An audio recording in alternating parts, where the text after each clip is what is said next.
नमस्कार दोस्तों, स्वागत है आप सभी का अपने YouTube चैनल शिव पार्वती धार्मिक कथा में। दोस्तों, आज मैं आप सभी को बृहस्पतिवार व्रत की कथा सुनाऊंगी। तो आइए सुनते हैं बृहस्पतिवार व्रत कथा। प्राचीन समय की बात है। एक बड़ा प्रतापी तथा दानी राजा था। वह प्रत्येक गुरुवार को व्रत रखता एवं पूजन करता था। यह उसकी रानी को अच्छा नहीं लगता था। न वह व्रत करती और न ही किसी को एक पैसा दान में देती थी। राजा को भी ऐसा करने से मना किया करती थी। एक समय की बात है कि राजा शिकार खेलने वन को चले गए। घर पर रानी और दासी थी। उस समय गुरु बृहस्पति साधु का रूप धारण कर राजा के दरवाजे पर भिक्षा मांगने आए। साधु ने रानी से भिक्षा मांगी तो वह कहने लगी, हे साधु महाराज, मैं इस दान और पुण्य से तंग आ गई हूँ। आप कोई ऐसा उपाय बताएं जिससे यह सारा धन नष्ट हो जाए और मैं आराम से रह सकूं। साधु रूपी बृहस्पति देव ने कहा, हे देवी, तुम बड़ी विचित्र हो। संतान और धन से कोई भी दुखी नहीं होता है। अगर तुम्हारे पास धन अधिक है तो इसे शुभ कार्यों में लगाओ जिससे तुम्हारे दोनों लोग सुधरे। परंतु साधु की इन बातों से रानी खुश नहीं हुई। उसने कहा, मुझे ऐसे धन की आवश्यकता नहीं जिसे मैं दान दूं तथा जिसको संभालने में ही मेरा सारा समय नष्ट हो जाए। साधु ने कहा, यदि तुम्हारी ऐसी इच्छा है तो जैसा मैं तुम्हें बताता हूँ तुम वैसा ही करना। बृहस्पतिवार के दिन तुम अपने घर को गोबर से लिपना, अपने केशों को पीली मिट्टी से धोना, केशों को धोते समय स्नान करना, राजा से हजामत बनवाने को कहना, भोजन में मांस मदिरा खाना, कपड़ा धोबी के यहाँ धुलने देना। इस प्रकार 7 बृहस्पतिवार करने से तुम्हारा समस्त धन नष्ट हो जाएगा। इतना कहकर साधु बने बृहस्पति देव अंतर्ध्यान हो गए। साधु के कहे अनुसार करते हुए रानी को केवल 3 बृहस्पतिवार ही बीते थे कि उसकी समस्त धन संपत्ति नष्ट हो गई। भोजन के लिए परिवार तरसने लगा। एक दिन राजा रानी से बोला, हे रानी, तुम यहीं रहो, मैं दूसरे देश को जाता हूँ, क्योंकि यहाँ पर मुझे सभी जानते हैं, इसलिए मैं यहाँ कोई कार्य नहीं कर सकता। ऐसा कहकर राजा परदेश चला गया। वहां वह जंगल से लकड़ी काट कर लाता और शहर में बेचता। इस तरह वह अपना जीवन व्यतीत करने लगा। इधर राजा के बिना रानी और दासी दुखी रहने लगी। एक समय जब रानी और दासियों को 7 दिन बिना भोजन के रहना पड़ा तो रानी ने अपनी दासी से कहा, हे दासी, पास ही के नगर में मेरी बहन रहती है। वह बड़ी धनवान है। तू उसके पास जा और कुछ ले आ ताकि थोड़ा बहुत गुजर बसर हो जाए। दासी रानी की बहन के पास गई। उस दिन बृहस्पतिवार था। रानी की बहन उस समय बृहस्पतिवार की कथा सुन रही थी। दासी ने रानी की बहन को अपनी रानी का संदेश दिया, लेकिन रानी की बहन ने कोई उत्तर नहीं दिया। जब दासी को रानी की बहन से कोई उत्तर नहीं मिला तो वह बहुत दुखी हुई। उसे क्रोध भी आया। दासी ने वापस आकर रानी को सारी बात बता दी। सुनकर रानी ने अपने भाग्य को कोसा। रानी ने कहा कि हे दासी, इसमें मेरी बहन का कोई दोष नहीं है। जब बुरे दिन आते हैं तब कोई सहारा नहीं देता। उधर रानी की बहन ने सोचा कि मेरी बहन की दासी आई थी, परंतु मैं उससे नहीं बोली, इससे वह बहुत दुखी हुई होगी। अतः कथा सुनकर और पूजन समाप्त कर वह अपनी बहन के घर गई और कहने लगी, हे बहन, मैं बृहस्पतिवार का व्रत कर रही थी। तुम्हारी दासी गई थी, परंतु जब तक कथा होती है तब तक हम लोग न उठते हैं और न बोलते हैं, इसलिए मैं नहीं बोली। कहो दासी, क्यों गई थी? रानी बोली, बहन, हमारे घर अनाज नहीं था। ऐसा कहते कहते रानी की आंखें भर आई। उसने दासियों समेत भूखा रहने की बात भी अपनी बहन को बता दी। रानी की बहन बोली, बहन देखो, बृहस्पति देव भगवान सबकी मनोकामना पूर्ण करते हैं। देखो, शायद तुम्हारे घर में अनाज रखा हो। यह सुनकर दासी घर के अंदर गई तो वहां उसे एक घड़ा अनाज का भरा मिल गया। उसे बड़ी हैरानी हुई, क्योंकि उसने एक एक बर्तन देख लिया था। उसने बाहर आकर रानी को बताया। दासी रानी से कहने लगी, हे रानी, जब हमको भोजन नहीं मिलता तो हम व्रत ही तो करते हैं, इसलिए क्यों न इनसे व्रत और कथा की विधि पूछ ली जाए, हम भी व्रत किया करेंगे। दासी के कहने पर रानी ने अपनी बहन से बृहस्पतिवार व्रत के बारे में पूछा। तब उसकी बहन ने बताया, बृहस्पतिवार के व्रत में चने की दाल और मुनक्का से विष्णु भगवान का केले की जड़ में पूजन करें तथा दीपक जलाएं, पीला भोजन करें तथा कथा सुने। इससे गुरु भगवान प्रसन्न होते हैं, मनोकामना पूर्ण करते हैं। व्रत और पूजन की विधि बताकर रानी की बहन अपने घर लौट आई। रानी और दासी दोनों ने निश्चय किया कि बृहस्पति देव भगवान का पूजन जरूर करेंगे। 7 रोज बाद जब बृहस्पतिवार आया तो उन्होंने व्रत रखा। घुड़साल में जाकर चना और गुड़ बीन लाई तथा उसकी दाल से केले की जड़ तथा विष्णु भगवान का पूजन किया। अब भोजन पीला कहाँ से आए? दोनों बड़ी दुखी हुई, परंतु उन्होंने व्रत किया था, इसलिए बृहस्पति देव भगवान प्रसन्न थे। एक साधारण व्यक्ति के रूप में वे 2 थालों में सुंदर पीला भोजन लेकर आए और दासी को देकर बोले, हे दासी, यह भोजन तुम्हारे लिए और तुम्हारी रानी के लिए है, इसे तुम दोनों ग्रहण करना। दासी भोजन पाकर बहुत प्रसन्न हुई।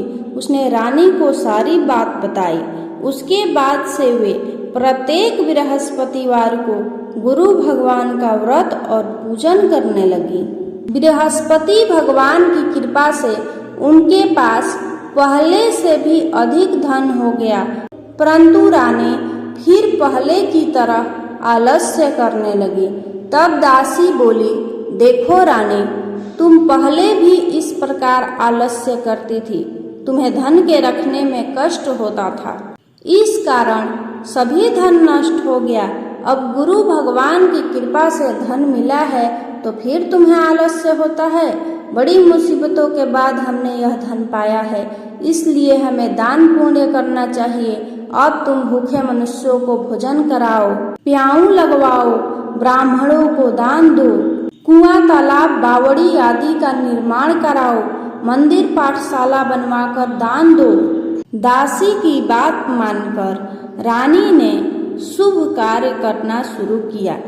एक दिन रानी और दासी आपस में विचार करने लगी कि न जाने राजा किस दशा में होंगे। उनकी कोई खोज खबर नहीं है। उन्होंने श्रद्धा पूर्वक बृहस्पति भगवान से प्रार्थना की कि हे भगवान, राजा जहाँ कहीं भी हो शीघ्र वापस आ जाएं। उधर राजा प्रदेश में बहुत दुखी रहने लगा। वह प्रतिदिन जंगल से लकड़ी बीनकर लाता और उसे शहर में बेचकर अपने दुखी जीवन को बड़ी कठिनता से व्यतीत करता। एक दिन दुखी हो अपनी पुरानी बातों को याद करके वह रोने लगा और उदास हो गया। उसी समय राजा के पास बृहस्पति देव साधु के वेश में आकर बोले, हे लकड़हारे, तुम इस सुनसान जंगल में किस चिंता में बैठे हो, मुझे बतलाओ।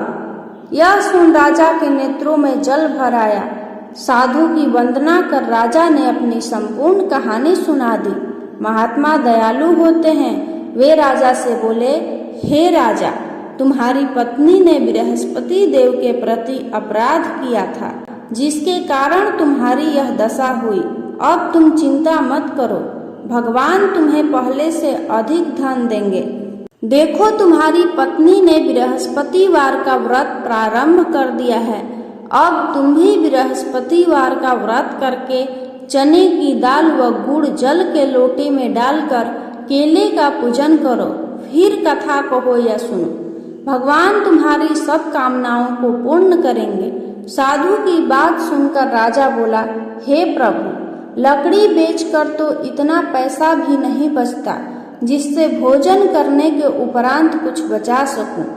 मैंने रात्रि में अपनी रानी को व्याकुल देखा है। मेरे पास कोई साधन नहीं जिससे उसका समाचार जान सकूं। फिर मैं कौन सी कहानी कहूं? मुझको तो यह भी मालूम नहीं है। साधु ने कहा, हे राजा, मन में बृहस्पति भगवान के पूजन व्रत का निश्चय करो। वे स्वयं तुम्हारे लिए कोई राह बना देंगे। बृहस्पतिवार के दिन तुम रोजाना की तरह लकड़ियां लेकर शहर में जाना। तुम्हें रोज से दुगुना धन मिलेगा, जिससे तुम भली भांति भोजन कर लोगे तथा बृहस्पति देव की पूजा का सामान भी आ जाएगा। जो तुमने बृहस्पतिवार की कहानी के बारे में पूछा है, वह इस प्रकार है। प्राचीन काल में एक बहुत ही निर्धन ब्राह्मण था। उसके कोई संतान न थी। वह नित्य पूजा पाठ करता, परंतु उसकी स्त्री बहुत मलिनता के साथ रहती थी। वह न स्नान करती और न किसी देवता का पूजन करती। इस कारण ब्राह्मण देवता बहुत दुखी रहते थे। भगवान की कृपा से ब्राह्मण के यहाँ एक कन्या उत्पन्न हुई। कन्या बड़ी होने लगी। प्रातः स्नान करके वह भगवान विष्णु का जप करती। वह कन्या बृहस्पतिवार का व्रत भी करने लगी।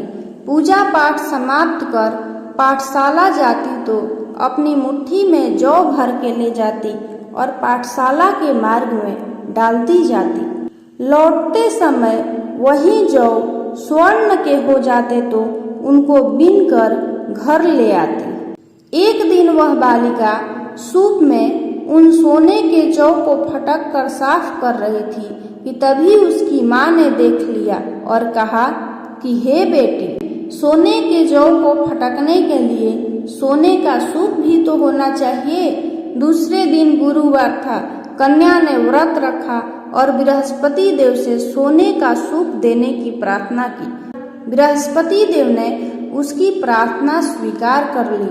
रोजाना की तरह वह कन्या जौ फैलाती हुई पाठशाला चली गई। पाठशाला से लौटकर जब वह जौ बीन रही थी तो बृहस्पति देव की कृपा से उसे सोने का सूप मिला। उसे वह घर ले आई और उससे जौ साफ करने लगी, परंतु उसकी माँ का वही ढंग रहा। एक दिन की बात है, कन्या सोने के सूप में जब जौ साफ कर रही थी, उस समय उस नगर का राजकुमार वहां से होकर निकला।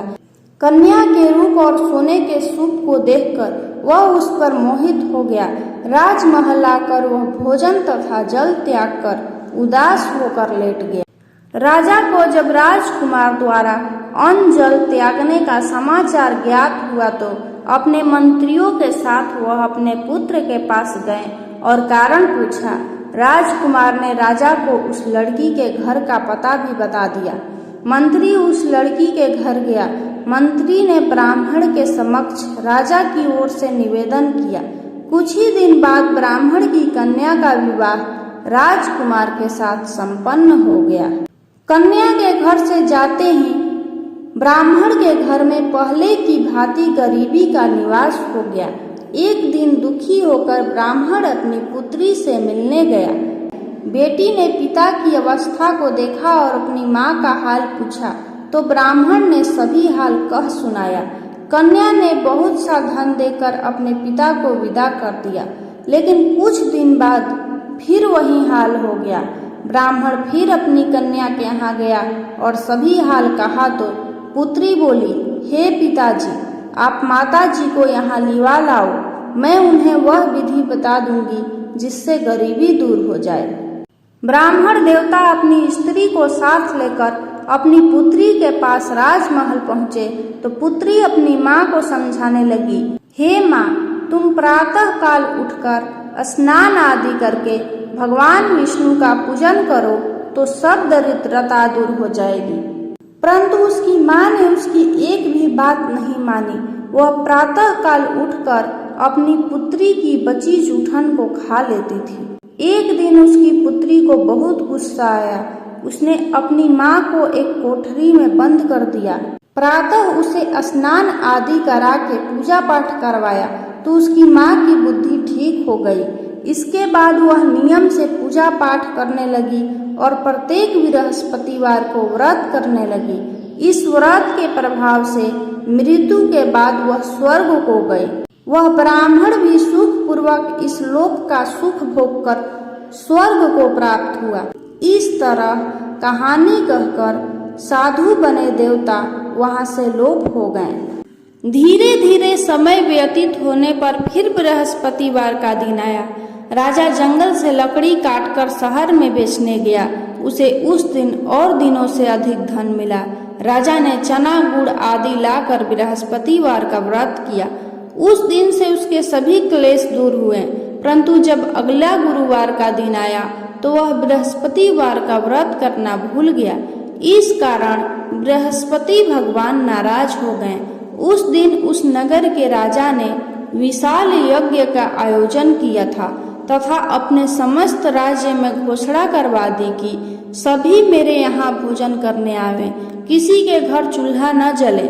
इस आज्ञा को जो न मानेगा उसको फांसी की सजा दी जाएगी। राजा की आज्ञा अनुसार राज्य के सभी वासी राजा के भोज में सम्मिलित हुए, लेकिन लकड़हारा कुछ देर से पहुंचा, इसलिए राजा उसको अपने साथ महल में ले गए। जब राजा लकड़हारे को भोजन करा रहे थे तो रानी की दृष्टि उस खूंटी पर पड़ी जिस पर उसका हार लटका हुआ था। उसे हार खूंटी पर लटका दिखाई नहीं दिया। रानी को निश्चय हो गया कि मेरा हार इसी लकड़हारे ने चुरा लिया है। उसी समय सैनिक बुलवाकर उसको जेल में डलवा दिया। लकड़हारा जेल में विचार करने लगा कि न जाने कौन से पूर्व जन्म के कर्म से मुझे यह दुख प्राप्त हुआ है, और जंगल में मिले साधु को याद करने लगा। तत्काल बृहस्पति देव साधु के रूप में प्रकट हो गए और कहने लगे, अरे मूर्ख, तूने बृहस्पति देवता की कथा नहीं कही, उसी कारण तुझे यह दुख प्राप्त हुआ है। अब चिंता मत कर, बृहस्पतिवार के दिन जेलखाने के दरवाजे पर तुझे 4 पैसे पड़े मिलेंगे। उनसे तू बृहस्पतिवार की पूजा करना तो तेरे सभी कष्ट दूर हो जाएंगे। अगले बृहस्पतिवार उसे जेल के द्वार पर 4 पैसे मिले। राजा ने पूजा का सामान मंगवाकर कथा कही और प्रसाद बांटा। उसी रात्रि में बृहस्पति देव ने उस नगर के राजा को स्वप्न में कहा, हे राजा, तूने जिस आदमी को जेल में बंद किया है उसे कल छोड़ देना, वह निर्दोष है। राजा प्रातः काल उठा और खूंटी पर हाथ टंगा देखकर लकड़हारे को बुलाकर क्षमा मांगी तथा राजा के योग्य सुंदर वस्त्र आभूषण भेंट कर उसे विदा किया। गुरुदेव की आज्ञानुसार राजा अपने नगर को चल दिया। राजा जब नगर के निकट पहुंचा तो उसे बड़ा ही आश्चर्य हुआ। नगर में पहले से अधिक बाग, तालाब और कुएं तथा बहुत सी धर्मशालाएं, मंदिर आदि बने हुए थे। राजा ने पूछा कि यह किसका बाग और धर्मशाला है। तब नगर के सब लोग कहने लगे कि यह सब रानी और दासी द्वारा बनवाए गए हैं। राजा को आश्चर्य हुआ और गुस्सा भी आया कि उसकी अनुपस्थिति में रानी के पास धन कहाँ से आया। जब रानी ने यह खबर सुनी कि राजा आ रहे हैं तो उसने अपनी दासी से कहा, हे दासी, देख, राजा हमको कितनी बुरी हालत में छोड़ गए थे। वह हमारी ऐसी हालत देखकर लौट न जाएं, इसलिए तू दरवाजे पर खड़ी हो जा। रानी की आज्ञा अनुसार दासी दरवाजे पर खड़ी हो गई और जब राजा आए तो उन्हें अपने साथ महल में लिवा लाई। तब राजा ने क्रोध करके अपनी तलवार निकाली और पूछने लगा, बताओ यह धन तुम्हें कैसे प्राप्त हुआ है। तब रानी ने सारी कथा कह सुनाई। तब राजा ने निश्चय किया कि मैं रोजाना दिन में 3 बार कथा कहा करूंगा और रोज व्रत किया करूंगा। अब हर समय राजा के दुपट्टे में चने की दाल बंधी रहती तथा दिन में 3 बार कथा कहता। एक रोज राजा ने विचार किया कि चलो अपनी बहन के यहाँ हो आऊं। इस तरह का निश्चय कर राजा घोड़े पर सवार हो अपनी बहन के यहाँ चल दिया। इस तरह का निश्चय कर राजा घोड़े पर सवार हो अपनी बहन के यहाँ चल दिया। मार्ग में उसने देखा कि कुछ आदमी एक मुर्दे को लिए जा रहे हैं। उन्हें रोककर राजा कहने लगा, अरे भाइयों, मेरी बृहस्पतिवार की कथा सुन लो। वे बोले, लो, हमारा तो आदमी मर गया है, इसको अपनी कथा की पड़ी है। परंतु कुछ आदमी बोले, अच्छा कहो, हम तुम्हारी कथा भी सुनेंगे। राजा ने दाल निकाली और कथा कहनी शुरू कर दी। जब कथा आधी हुई तो मुर्दा हिलने लगा और जब कथा समाप्त हुई तो राम राम करके वह मुर्दा खड़ा हो गया। राजा आगे बढ़ा। उसे चलते चलते शाम हो गई। आगे मार्ग में उसे एक किसान खेत में हल चलाता मिला। राजा ने उससे कथा सुनने का आग्रह किया, लेकिन वह नहीं माना। राजा आगे चल पड़ा। राजा के हटते ही बैल पछाड़ खाकर गिर गए तथा किसान के पेट में बहुत जोर से दर्द होने लगा। उसी समय किसान की माँ रोटी लेकर आई। उसने जब देखा तो अपने पुत्र से सब हाल पूछा। बेटे ने सभी हाल बता दिया। बुढ़िया दौड़ी दौड़ी उस घुड़सवार के पास पहुंची और उससे बोली, मैं तेरी कथा सुनूंगी, तू अपनी कथा मेरे खेत पर ही चलकर कहना। राजा ने लौटकर बुढ़िया के खेत पर जाकर कथा कही, जिसके सुनते ही बैल खड़े हो गए तथा किसान के पेट का दर्द भी बंद हो गया। राजा अपनी बहन के घर पहुंच गया। बहन ने भाई की खूब मेहमानी की। दूसरे रोज प्रातः काल राजा जागा तो वह देखने लगा कि सब लोग भोजन कर रहे हैं। राजा ने अपनी बहन से जब पूछा, ऐसा कोई मनुष्य है जिसने भोजन नहीं किया हो, जो मेरी बृहस्पतिवार की कथा सुन ले। बहन बोली, हे भैया, यह देश ऐसा ही है। पहले यहाँ के लोग भोजन करते हैं, बाद में कोई अन्य कार्य करते हैं। फिर वह एक कुम्हार के घर गई, जिसका लड़का बीमार था। उसे मालूम हुआ कि उसके यहाँ 3 दिन से किसी ने भोजन नहीं किया है।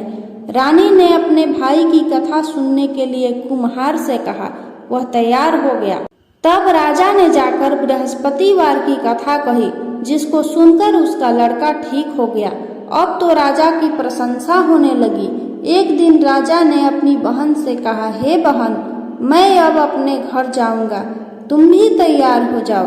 राजा की बहन ने अपनी सास से अपने भाई के साथ जाने की आज्ञा मांगी। सास बोली, हाँ चली जा, मगर अपने लड़कों को मत ले जाना, क्योंकि तेरे भाई को कोई संतान नहीं होती। बहन ने अपने भाई से कहा, हे भैया, मैं तो चलूंगी, परंतु कोई बालक नहीं जाएगा। अपनी बहन को भी छोड़कर दुखी मन से राजा अपने नगर को लौट आया। राजा ने अपनी रानी से सारी कथा बताई और बिना भोजन किए वह शैया पर लेट गया। रानी बोली, हे प्रभु, बृहस्पति देव ने हमें सब कुछ दिया है, वे हमें संतान भी अवश्य देंगे। उसी रात बृहस्पति देव ने राजा को स्वप्न में कहा, हे राजा, उठ, सभी सोच त्याग दे, तेरी रानी गर्भवती है। राजा को यह जानकर बड़ी खुशी हुई। 9वें महीने रानी के गर्भ से एक सुंदर पुत्र पैदा हुआ। जब राजा की बहन ने यह शुभ समाचार सुना तो वह बहुत खुश हुई तथा बधाई लेकर अपने भाई के यहाँ आई। तब रानी ने कहा, जब तुम्हारे भाई तुम्हें अपने साथ ला रहे थे तब तुम नहीं आई, और आज अपने आप ही भागी भागी बिन बुलाए ही आ गई। तो राजा की बहन बोली, भाई, मैं इस प्रकार न कहती तो तुम्हें औलाद कैसे मिलती। बृहस्पति देव सभी कामनाएं पूर्ण करते हैं। जो सद्भावना पूर्वक बृहस्पतिवार का व्रत करता है एवं कथा पढ़ता है अथवा सुनता है और दूसरों को सुनाता है, बृहस्पति देव उसकी सभी मनोकामनाएं पूर्ण करते हैं। उनकी सदैव रक्षा करते हैं।